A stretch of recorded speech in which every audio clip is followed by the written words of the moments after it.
Yeah, my name is Diane. I live on the north side. Now, from what, like what Phyllis was saying, we're talking about the homeless, it is a big problem here and it's growing. And a lot of them are alcoholics. Yeah. And I think, like, you know, if, like what Phyllis was saying, to have a place where they could go. But is there any way they could be mandated to stop their drinking, where they go to a, well, they do it when people go to prison. You know, it's like, you know, they have a choice. Or you go to a program, or you go. Now, is there anything that could be worked out where you do have some kind of housing for them? But that, to stop the drinking is a big problem. Yeah, I mean, to stop the drinking... They got to be able to work. They can't do that unless they stop drinking. So, like, to be mandated, okay, this is what's going to happen. And it's like, you have to go, you're mandated to a program, and we give you this, and that. Like, then you help them get work, help them.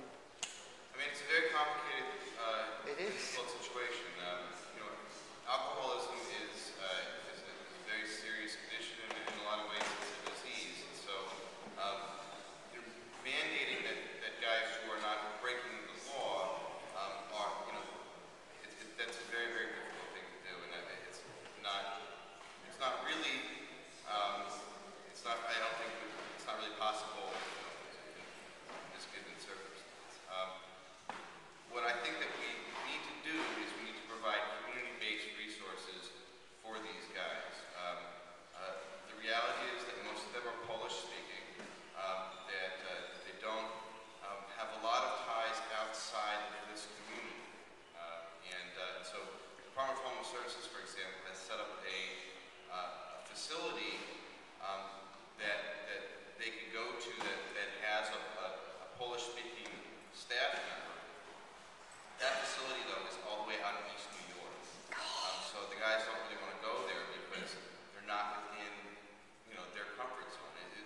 The rehabilitation it's a very, very difficult thing to do. And we're working very closely with the 94th Precinct and with an organization called Comm that is the contracting agency that does street homeless outreach for the city of New York, and they have an operation every night. They're visiting the parks here in Greenpoint and Karen and Gorlick and along the waterfront, and trying to keep track of these individuals. There are about 40 or 45 identified individuals that they refer to as chronic public inebriates, so, you know, in a lot of ways we know who they are. We're trying to figure out a system that we can encourage them to get clean and to get on the right track.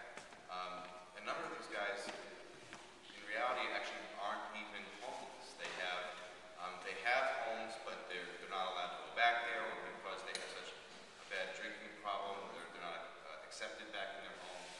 So the big challenge is working with them.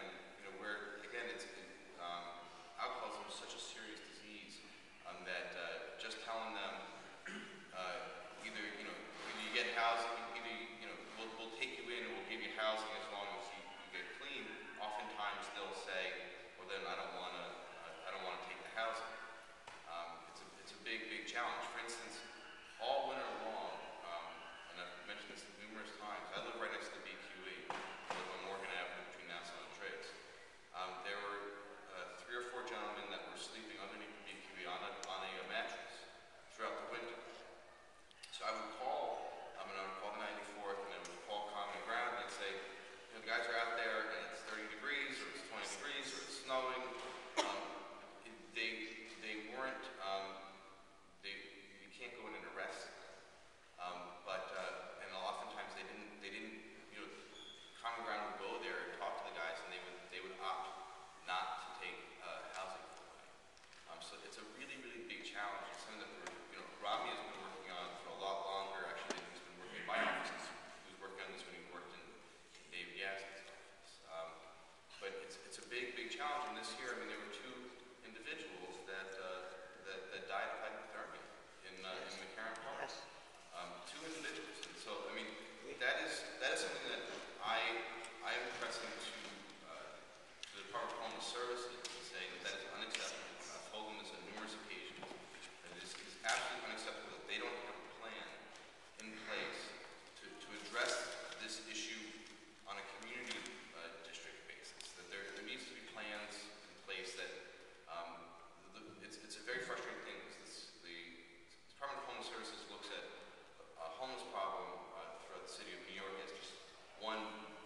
generic issue. They don't look at community by community, and that's really unfortunate.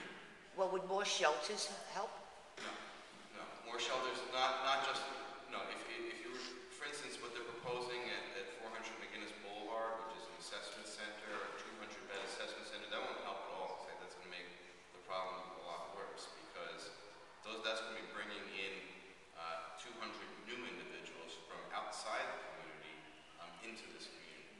So that makes the situation a lot worse. We're having a rally on Sunday at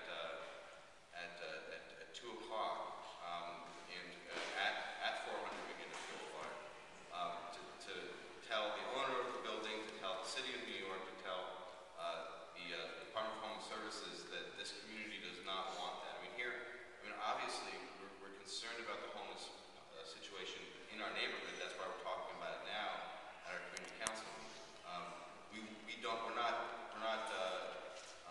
callous or uninterested in helping out what's going on in our neighborhood, but that's not a solution. That's only going to make the problem a lot worse. And we're working with the 94th also on the Greenpoint Hotel and what's been going on there on the corner of Play in Manhattan, a few blocks from here, because that's a building where, in addition to traditionally what it's always been is this SRO, there's another organization that's taken over half of the building that is bringing in individuals from either coming out of rehab programs or prison or other types of programs and offering them a place to stay so long as they enroll in a treatment program that they may or may not need, and that is not, that is, to be honest with you, not, and I've talked about it before, that is not really, it's licensed, but it's very questionable. And we've talked to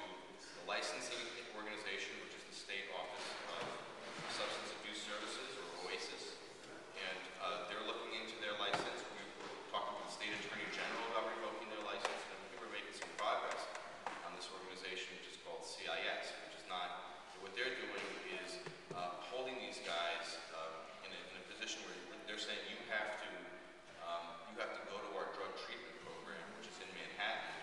The thing is that in order to get to this drug treatment program in Manhattan, they got to walk to the G-Trade, pass by the Outreach Center, which is a very good drug treatment program right here in our neighborhood, but they can't go to that one. They got to go to this one called CIS.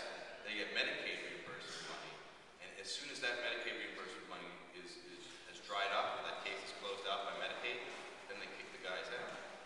And so, or they try to kick the guys out. They're illegally evicted. So we've been working very closely, and Inspector Herson has been very helpful on this, and his team's been very helpful on this, and Scott, Damo, and everybody that's trying to make sure that this program is not adding to the problems, and in recent months it has been, so we're taking very proactive steps. I believe we have too many of these shelters, and we encourage these people to do what they do more. That's nothing helping them. There's no help. Only one help is work. People who don't have a job, don't have anything. That's the first step to go and to be homeless, to be thief, to drink, and that's the problem. That's a big problem, and I see out there are homeless. Many people, many of this organization in Manhattan. I used to have business in Manhattan on 23rd Street. I had a bunch of restaurants and a coffee shop. So I know the problem. We had a big problem with this drug addicts, but we were done. We called police, and police was right away on top of them, and we didn't give them a break. They had to be programmed or go to work. If not, go to jail. And I can tell you, these people in Greenpoint, I don't want to exaggerate, but I can say easy 80% of them, they're illegal, they're not supposed to be. Just give them one-way ticket, send them where they came from. And the problem solved. We're not quite allowed to do that, but It's problem solved. It was done a few times like that, and can be done, but organizations don't want, because you need them. You pretend that you're working, and you're spoiling more people, because more people joining, looking on them, and we have more and more. I'm in Greenpoint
dishonest game on this organization, homeless organization. You guys want to keep them. You don't want to solve this problem. You're pretending that you help them. You help them to get more and more and more. That's what your business is. That's my observation is. Because if immigration arrests honest people, quiet people, because they came to do all their working, because all Certainly that's not anything that I'd ever advocate. but these bums, nobody takes care of. No one, no. Everybody afraid of or organization. Homeless organization, we need them, we need help them. Baloney. Hi, I'm Pat McDonald again from Outreach. And these people are not, I don't think calling them names is going to help anybody here. And, I was with them over the winter. And they don't want to be in the street when it's 25 degrees. Okay? So we opened up a small place for them to come down. And they came down, we fed them and gave them clothes and did the best we could with many. And they have a group that they stay with. And they help each other. And there was a woman with a broken foot who they helped her walk. Alcoholism is a disease that wants to kill them. And we have to help them and not, disrespect these people. They cannot work if they're drunk. Nobody can work if they're drunk. They Excuse can't. me, Pat, you mentioned that there's a place in Woodhull where they can house some of these people. Yes, Well, that's close by, because yes.